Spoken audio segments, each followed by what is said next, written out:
आदम नाज़रीन, ज़ेड में आपका खैर मकदम है।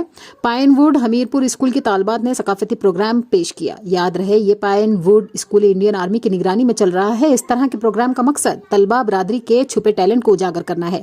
इस मौके पर स्कूल के इलाके के मकीनों ने तलबा बरादरी के दरमियान कुदरती सलाहियतों को बढ़ाने के भारतीय फौज के मिशन की तारीफ की। आगे देखिए हमारे नुमाइंदा गुलाम मुस्तफा खान की रिपोर्ट।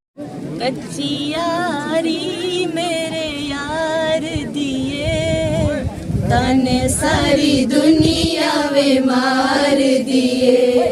कच्ची यारी मेरे यार दिए, तने सारी दुनिया वे मार दिए। क्यों दिल तोड़ के झुलनाए, दर दर उते डोला रुलनाए। वतना तू आजा चन डोला, अल्लाह कर देसी सारे कम डोला। कच्ची यारी मेरे यार दिए, तने सारी दुनिया वे मार दिए। कच्ची यारी मेरे यार दिए, तने सारी दुनिया में मार दिए। हर वेले गम तेरा खावा डोला, दिल लग पई पछतावा डोला। के तेनू अपनी सुनावा डोला, दस हुन केड़े पासे जावा डोला। कच्ची यारी मेरे यार दिए, तने सारी दुनिया में मार दिए। कच्ची यारी मेरे यार दिए, तने सारी दुनिया में मार दिए। सुक्के डोला पत्थर वे सागां दे, नाले फुल सुक गए ने बागां दे।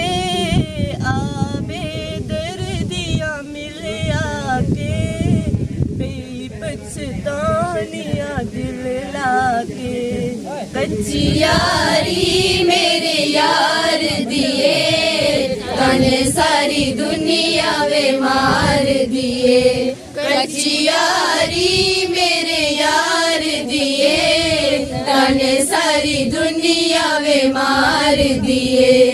तने सारी दुनिया वे मार दिए। हस कड़िया कोई गल मने दी, दस कड़िया दस कड़िया दस कड़िया। फिर पानी भरता हस कड़िया कोई गल मने दी, दस कड़िया दस कड़िया दस कड़िया। उते ठंडड़ी ठंडड़ी छावे थी, उते पानी की एक बावे थी। ठंडड़ी ठंडड़ी छावे थी, उते पानी की एक बावे थी। पानी की एक बावे थी। उते मेरी सोनी मावे थी, उते मेरी सोनी मावे थी। फिर पानी भरता हस कड़िया कोई गल मने दी, दस कड़िया दस कड़िया दस कड़िया। फिर पानी भरता हस कड़िया कोई गल मने दी, दस कड़िया दस कड़िया दस कड़िया।